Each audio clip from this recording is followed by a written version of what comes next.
beloved Boss Mike Cervera.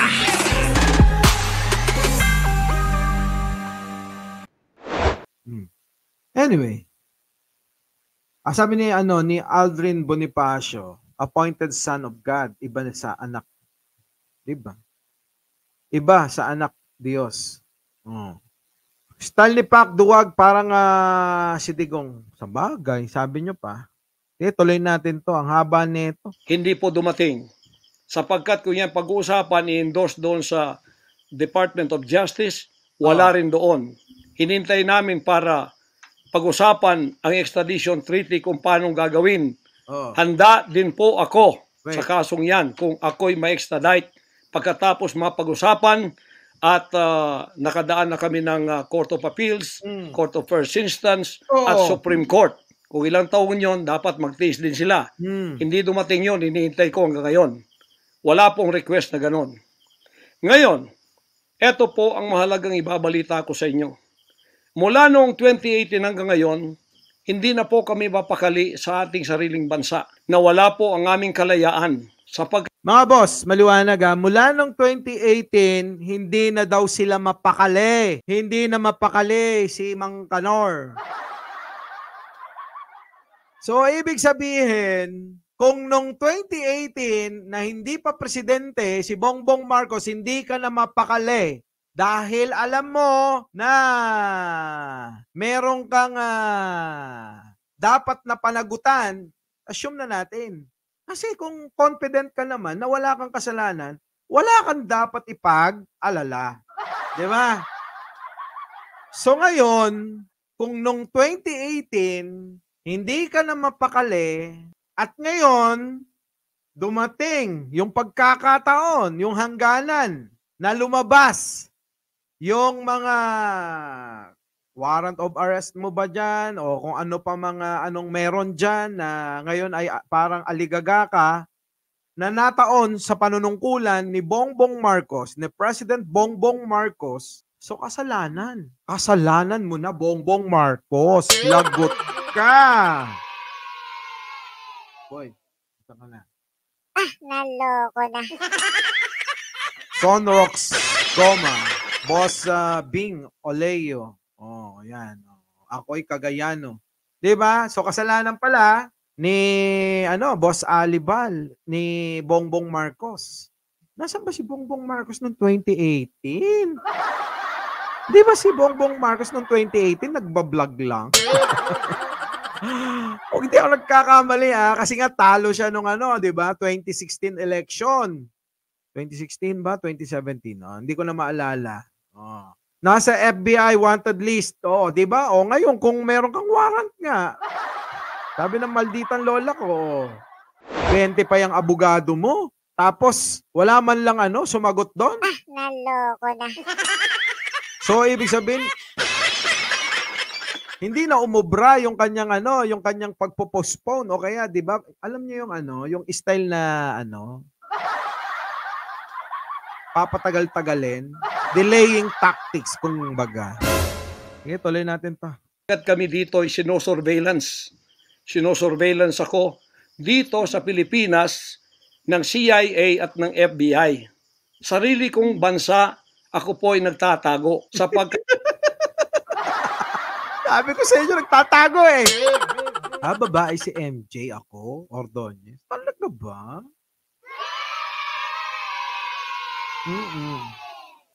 Ay, nako. Sige, tuloy mo, Kibs. At liligwakin ako ng ganun-ganun na lang. Walang extradition process na gagawin. Dumating po sa aming kaalaman sa mga sandaling ito from reliable sources. Ayan na! Isisisi niya na!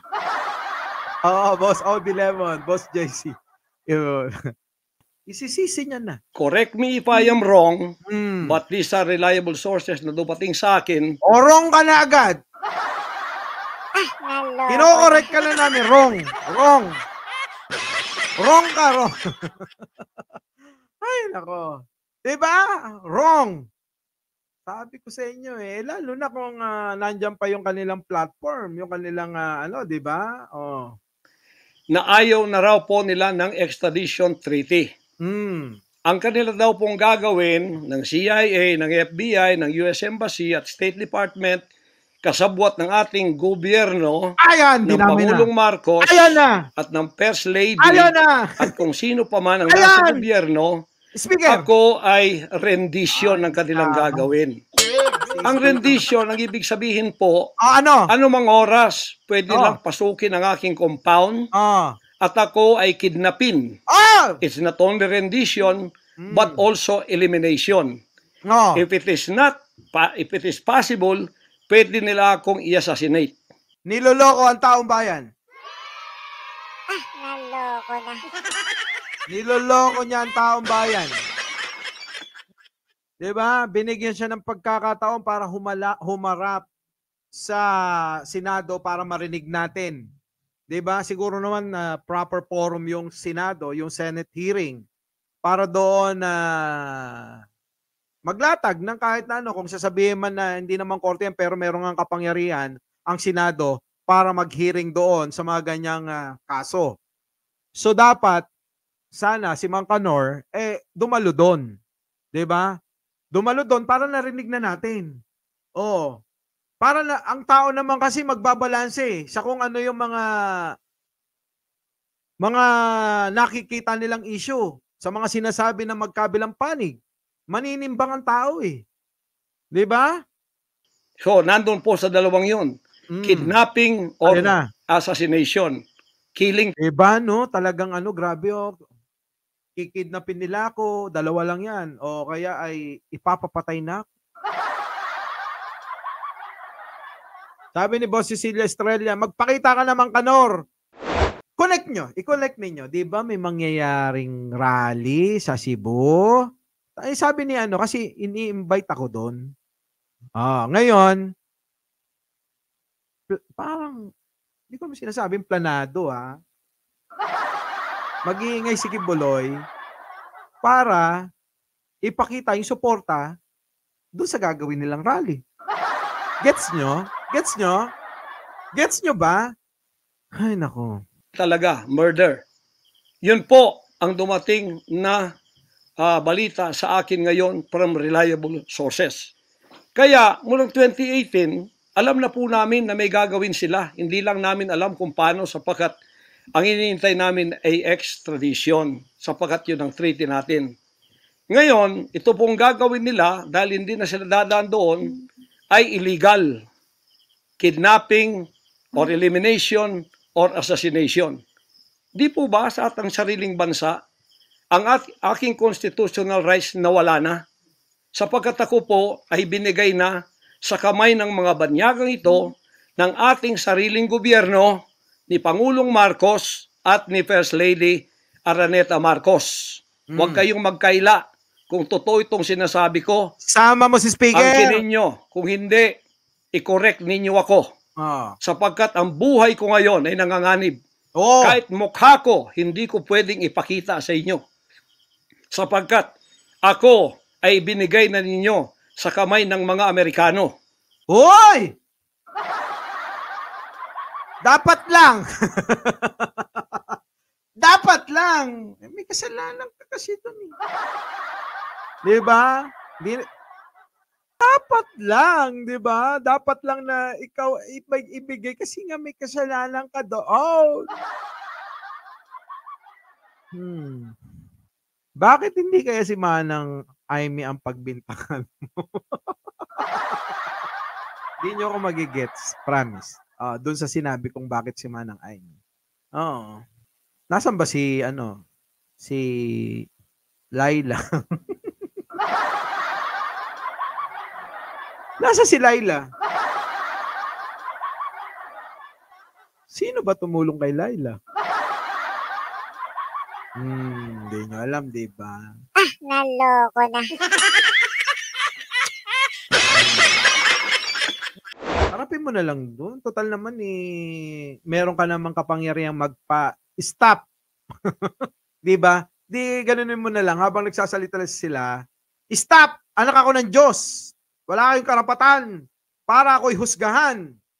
Kung hindi, mapupunta sa impyerno ang inyong kaluluwa. Di ba? Pwede nyo lang gamitin yun eh. Yun naman ang pinaniniwalaan ng mga naniniwala sa kanya eh. Di ba? Yung ano nyo, yung poon ninyo, bakit hindi nyo utusan doon para mapatunayan nyo na ngayon? Di ba? Mga kababayan, ako'y nananawagan sa lahat ng mga miyembro ni Mang Kanor, walang iba kundi si Pastor Q. Ha, mga kababayan, huwag kayong magalit sa akin. Ha? Bakit hindi nyo ngayon, sabihin o ihamunin nyo na yung poon ninyo na, Pastor, hindi ba't ngayon yung pagkakataon na ipakita mo sa amin na tagasunod mo kung totoong ikaw ay anak ng Diyos. Ikaw ang pinadala sa lupa para magligtas sa sanlibutan. Diba? So ngayon, mga tagasunod ni Pastor Q, abay ako na nagsasabi sa inyo. Abay pag nagawa niya yon, naharapin niya yung kanyang kaso sa Amerika at stop! Gagalit si Emily Vasquez. Anyways, nasa na yun? Yan. Tuloy mo na nga. At gagawin nilang gusto nilang gawin sa akin, sa aking sariling bansa. Ang aking 11 compounds, araw-gabi, sinosurveillan ng drone. Napakawalang ya din no? Gusto nilang gawin. Ginawa mo nga rin yung gusto mo dun sa bansa nila eh. Naloko na.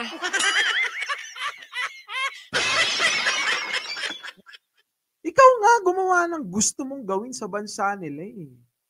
Tapos para kang ganito. Pumunta ka doon sa kabilang barangay, meron ka doon ginawang kalokohan, tapos bumalik ka sa barangay mo. Nandito na ako sa barangay ko, hindi na kayo makakagawa dito, wala na. 'Di ba? Hindi niyo na ako hindi na kayo makakaganti sa akin dito. Parang ganun yung gusto niya sabihin no?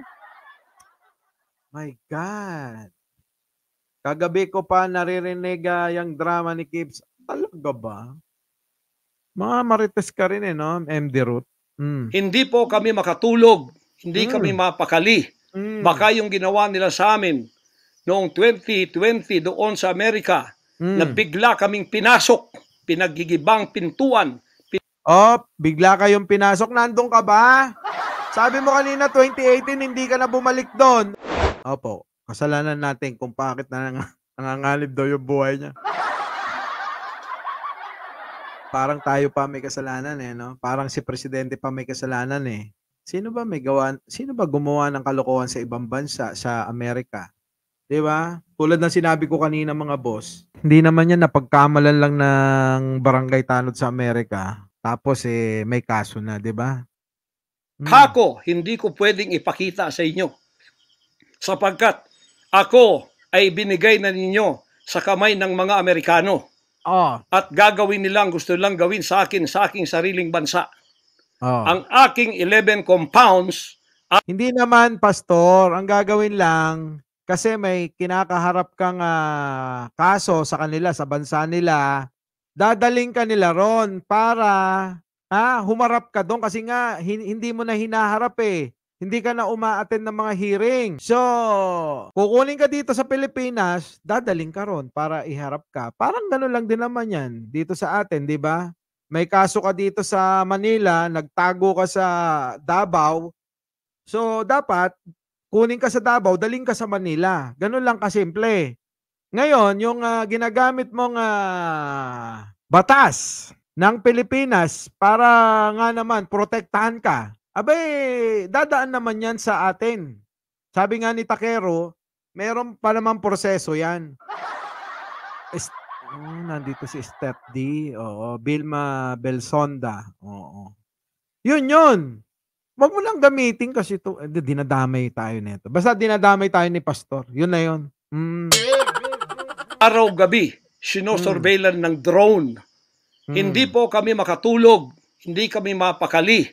Baka yung ginawa nila sa amin noong 2020 doon sa Amerika na bigla kaming pinasok, pinagigibang pintuan, pinaggigiba ang lahat ng aming pamamahay sa loob, linigwak lahat, ay gagawin nila dito sa aming bansang Pilipinas, sa aking mga compound.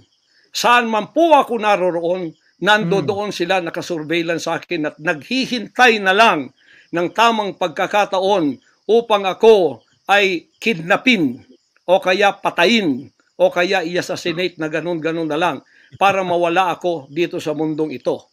Na kanilang bakit ako naging hadlang, hindi ko alam. Hindi lang po yun mga kababayan, kundi ang aking leaders lahat kasama na sa elimination. Lagot kayo! Nadamay pa kayo, di ba? Wala na, hindi na may stop yan ni Kibs. Tuloy. Alam nyo, madadamay, Wala. Ito pong aking Board of Administrators, senior leaders, lahat po sila ay pwede na rin nilang patayin lahat. At pagkatapos hindi namin alam kung anong plano nila sa buong properties namin sa Kingdom Nation. Kahit bakit ganito sila kagalit at bakit ganito ang kanilang treatment sa akin na isang appointed son. Ang ministry ko po ay evangelizing the whole world with the Word of God. Hindi ko naman kasalanan ako'y maging kaibigan ng politikong tulad ni Pangulong Duterte, Vice President Sara. Idamay mo na lahat. Isama mo na si si Bato, si Robin, ganon, si Robin, at si Robin, at si Robin. Dabaw po. 'Di ba? At si Robin ulit. 'Di ba?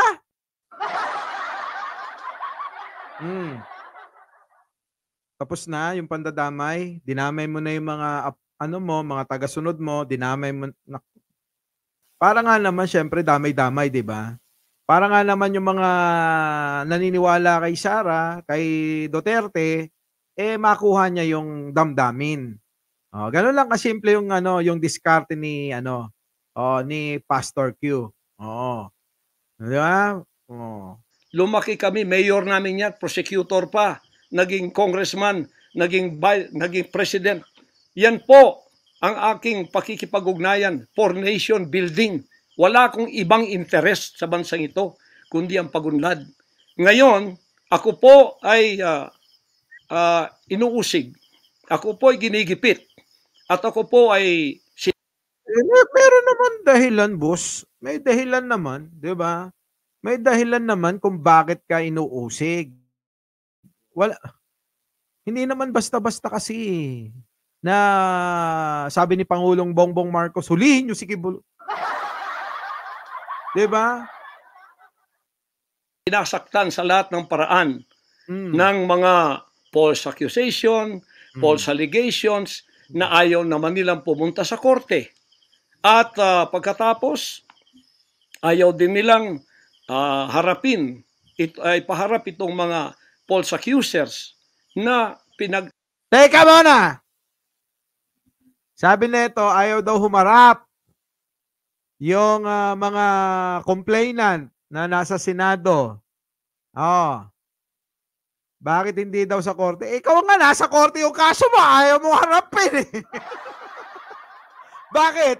Kasi alam mong hindi mo mamamaniobra, ulitin ko, hindi mo mamamaniobra yung batas sa Amerika. Ngayon, gusto mo yung mga sumisigaw ng katarungan, laban sa'yo, gusto mo humarap sa korte at dito mo harapin. At haharapin mo sila sa korte. Bakit ikaw hindi ka humaharap sa korte ng Amerika? Harapin mo muna doon. Punta ka muna ng Amerika. Pag nasa Amerika ka na, balik ka rito. Hinarap ko yung aking kaso sa korte. Dahil pinatawag ako doon. Hinarap ko. Abay, kayo rin dapat. Sa korte nyo dalhin. Di ba? Kung totoo ka talaga, maging magandang halimbawa ka muna sa mga taong gusto mong humarap sa korte. May korteng tumatawag sa'yo, ba't di mo harapin? Nandun yung korte sa Amerika, ba't di mo harapin? Our beloved Boss Mike Cervera.